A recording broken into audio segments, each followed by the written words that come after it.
السلام علیکم ورحمۃ اللہ وبرکاتہ۔ الحمدللہ رب العالمین والصلاة والسلام علی اشرف الانبیاء والمرسلین وعلی آلہ واصحابہ ومن تبعہم بإحسان الی یوم الدین، اما بعد۔ قال اللہ تبارک و تعالی فی القرآن المجید والفرقان الحمید، اعوذ باللہ من الشیطان الرجیم، بسم اللہ الرحمن الرحیم۔ وَلْتَكُن مِّنكُمْ أُمَّةٌ يَدْعُونَ إِلَى الْخَيْرِ وَيَأْمُرُونَ بِالْمَعْرُوفِ وَيَنْهَوْنَ عَنِ الْمُنكَرِ وَأُولَٰئِكَ هُمُ الْمُفْلِحُونَ۔ صدق اللہ العظیم۔ قابل احترام بزرگوں، دوستوں اور نوجوان ساتھیوں، میں نے ایک مشہور و معروف آیت کریمہ آپ کے سامنے تلاوت کی ہے، جس میں اللہ تعالیٰ ارشاد فرماتے ہیں کہ تم میں سے ایک ایسی جماعت ضرور ہونی چاہیے جو نیکی کا حکم کرے اور برائیوں سے روکے، اور یہی لوگ در حقیقت فلاح پانے والے لوگ ہیں۔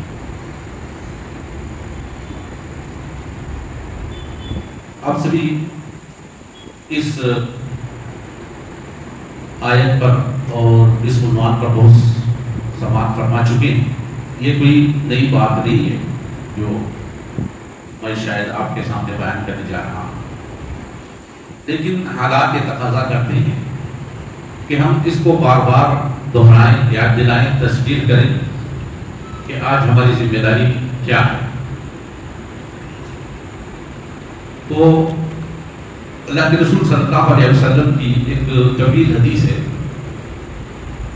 جس میں اللہ کے رسول صلی اللہ علیہ وسلم فرماتے ہیں کہ اس وقت تمہارا کیا حال ہوگا جب تم دیکھو گے کہ تمہارے عورتیں بے قابو ہو جائیں گی اور نوجوان کا چلن ہو جائیں گے اور تم جہاد کو چھوڑ بیٹھو گے۔ تو صحابہ کرام نے عرض کیا کہ اللہ کے رسول صلی اللہ علیہ وسلم کیا ایسا بھی ہونے والا ہے؟ تو اللہ کے رسول صلی اللہ علیہ وسلم نے فرمایا، اللہ کی قسم جس کے قبضے میں میری جان ہے، اس سے بھی برا حال ہونے والا ہے۔ اور فرمایا تمہارا اس وقت کیا حال ہوگا جب تم دیکھو گے کہ لوگ نیکی کا حکم کرنا اور برائی سے روکنا چھوڑ دیں گے۔ صحابہ کرام نے فرمایا اللہ کے رسول صلی اللہ علیہ وسلم کیا ایسا بھی ہونے والا، کیا ایسے حالات بھی آنے والے ہیں؟ اللہ کے رسول صلی اللہ علیہ وسلم نے فرمایا اللہ کی قسم جس کے قبضے میں میری جان ہے، اس سے بھی بدتر حالات آنے والے ہیں۔ اس وقت تمہارا کیا حال ہوگا جب تم دیکھو گے کہ لوگ برائی کو نیکی اور نیکی کو برائی سمجھتے رہیں گے۔ اللہ کے رسول صلی اللہ علیہ وسلم کی اس بات پر صحابہ کرام نے فرمایا اے اللہ کے رسول صلی اللہ علیہ وسلم کیا ایسا بھی ہونے والا ہے؟ تو اللہ کے رسول صلی اللہ علیہ وسلم نے فرمایا اس سے بھی بدتر حالت ہونے والی ہے۔ اور اللہ کے رسول صلی اللہ علیہ وسلم نے فرمایا اللہ کی قسم جس کے قبضے میں میری جان ہے کہ لوگ برائی کا حکم دیں گے اور نیکی سے روکیں گے۔ اور پھر آپ صلی اللہ علیہ وسلم نے آخری بات بتلاتے ہوئے فرمایا میں نے اللہ کی قسم کھا کر یہ باتیں بتلائی ہے۔ اللہ تعالیٰ فرماتا ہے کہ میں اس وقت ایسا فتنہ برپا کر دوں گا کہ بڑے بڑے دانشور اور بڑے بڑے اہل علم اس کے چکر میں آ جائیں، ان کو سمجھ میں نہیں آئے گی بات کہ ہمیں کرنا کیا ہے۔ لاکھ کوششیں کی جائے گی، لاکھ لوگ سر جوڑ کے بیٹھیں گے، مسئلے کا حل نکالنے کی کوشش کریں گے، لیکن کہیں کوئی مسئلہ حل ہوتا ہوا نظر نہیں آئے۔ آج یہی کچھ حالات ہمارے سامنے موجود ہیں۔ اب دیکھیے کہ زمانے میں کیسی تبدیلی اور کیسی کروٹ لی ہے کہ مغربی تہذیب کو ہم نے اب اپنایا اور اس کے دلدادہ بن گئے، وہ ہمارے دلوں میں کھپ گئی ہے، اور ہم نے اسلامی تہذیب کو، اسلامی کلچر کو دقیانوسیت کہہ کر اتار پھینک دیا ہے۔ آج کی اس تعلیم نے، مخلوط تعلیم نے نوجوان نسلوں کے اندر زہر گھولنے کا کام کیا ہے۔ اور آج امت مسلمہ اس بات پر پریشان ہے کہ ہماری لڑکیاں بھگوا ٹراپ میں نہ پھنس پائیں، ان کو نکالنے کی کوشش کی جا رہی ہے، لیکن یہ کوشش بہت کم کامیاب ہو پائی ہے۔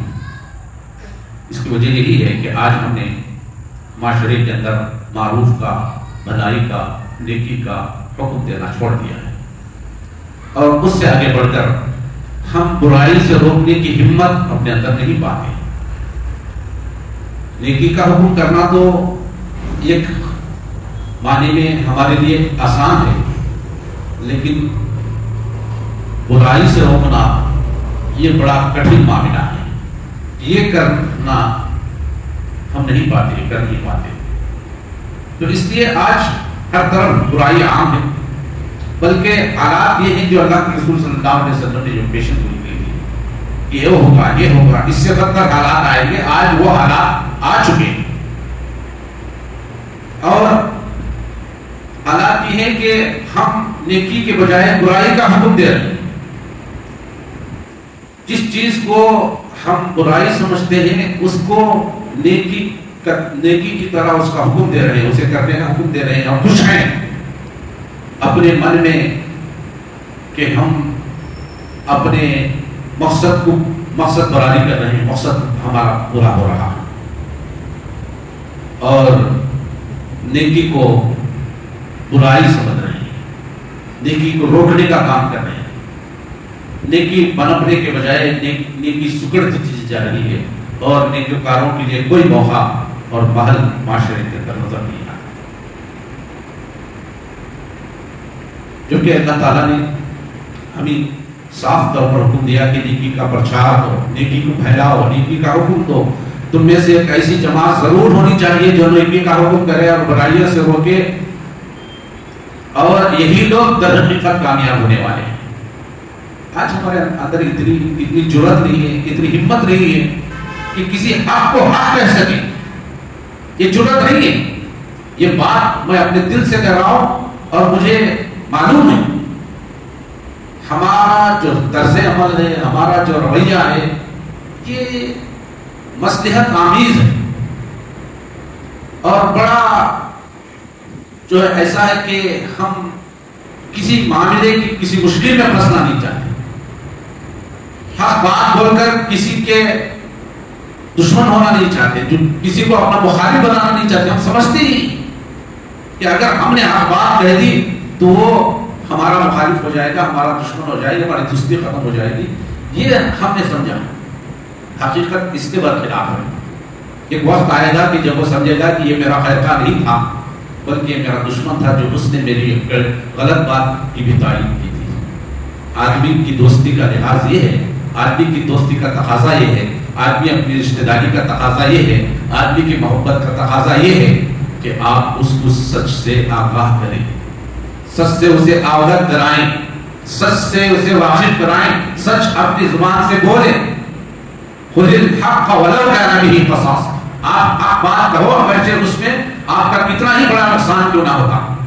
وقتیہ طور پر نقصان نظر آتا ہے، لیکن سچ میں بڑی قوت ہے، سچ کامیابی سے انسان کو ہمکنار کرتی ہے۔ سچ بولنے کا جذبہ ہمارے اندر پیدا ہونا چاہیے، برائی سے روکنے کا جذبہ بھی ہمارے اندر ہونا چاہیے، کہ برائی کرنے والے کو ہم بتا سکیں، یہ ہمت ہمارے اندر ہو سکے کہ یہ برا ہے، ہم اسے ناپسند کرتے ہیں، یہ اچھی چیز نہیں ہے۔ یہ کام کرنا بہت اہم کام ہے، لیکن افسوس کی بات یہ ہے کہ ہم باتیں سنتے ہیں اور یہ کان سے سن کر دوسرے کان سے اسے نکال دیتے ہیں۔ عملی میدان میں ہماری ہی کمزوریاں ہیں، ہم اجتماعات میں شریک ہوتے ہیں، جماعت میں جڑے ہوئے ہیں، لیکن ہماری عملی زندگی میں اس پر ہم عمل پیرا نہیں ہو رہے، سچے معنی میں ہم اس پر عمل پیرا نہیں ہو رہے، اور ہم جانتے بوجھتے نیکی کو برائی سمجھ رہے ہیں، اور برائی کو نیکی کا روپ دھار کر، نیکی کا روپ دے کر اسے اپنا رہے ہیں۔ یہ ہمارے لیے بڑی خطرناک بات ہے، اور ظاہر بات ہے کہ جب یہ حالات ہوں گے تو پھر اللہ تعالیٰ کا فتنہ آئے گا، اور یہ اس فتنے کے دور میں ہم گزر رہے ہیں، یہ فتنے سے دو چار ہیں ہم. تو بھائیوں اور بزرگوں، حق بات کہنے کی ضرورت ہم پیدا کریں، چاہے اس سے کتنا بڑا آدمی ہمارا دشمن ہوتا ہو، مخالف ہوتا ہو، اس کی پرواہ نہیں کرنی چاہیے. لیکن آج ہمارے اندر ایک طرح سے چاپلوسانہ رویہ ہے. بڑا آدمی ہے تو ہم نہیں بولیں گے، بڑے خاندان کا فرد ہے نہیں بولیں گے، کسی کے ساتھ ہماری گہری محبت دوستی ہے، رشتہ داری ہے، نہیں بولیں گے. یہی ہماری کمزوری، یہی سب سے بڑی کمزوری. اور اس سے آگے بڑھ کر یہ کہ ہمارا فرد ہے، ہمارا دوست ہے، ہمارا رشتہ دار ہے، ہمارا خاندان کا ہے، تو اس کی برائی بھی ہم نیکی بنا کر اسے پیش کریں گے. ایسا نہیں، ایسا نہیں، تعویلات کریں گے، توجیہات کریں گے. یہی وہ چیزیں جو اللہ کے رسول صلی اللہ علیہ وسلم نے ہمارے سامنے بتائی کہ اس وقت تمہارا کیا حال ہوگا کہ لوگ برائی کا حکم دیں گے اور نیکی سے روکیں گے. یہ ہماری حالت ہے جس کو اللہ کے رسول صلی اللہ علیہ وسلم نے 1400 سال پہلے ہی ہمارے سامنے بیان کر دیا کہ یہ حالات آنے والے ہیں. کیا ہماری حالت نہیں ہے؟ کیا اس حالت سے ہم دو چار نہیں ہیں؟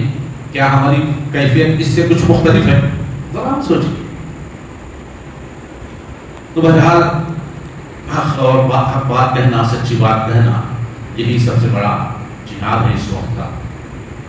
اسی لیے اللہ کے رسول صلی اللہ علیہ وسلم نے فرمایا افضل الجہادی کلمۃ حق اذا سلطان جائے.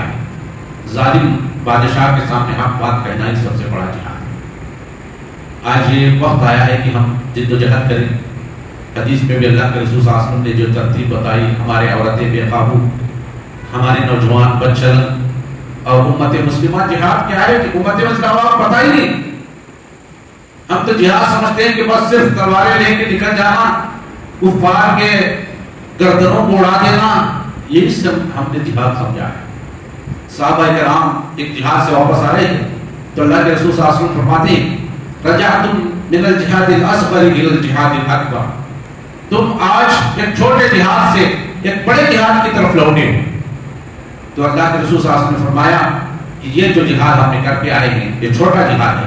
بڑا جہاد یہ ہے کہ انسان اپنے نفس سے جہاد کرے، اپنے نفس سے لڑے، اپنے نفس میں پنپنے والی، اٹھنے والی ان خواہشوں کو، آرزوں کو، نفس کے تقاضوں کو کچلے. یہ سب سے بڑا جہاد ہے. کیا ہم اس جہاد کے لیے تیار ہیں؟ کیا ہمارے لیے اس جہاد کو کرنے میں کوئی رکاوٹ ہے کہ ہم یہ نہ کر سکیں؟ تو یہ جہاد آج وقت کا تقاضا ہے کہ ہم اپنے نفس کے ساتھ اس طرح کا جہاد کریں.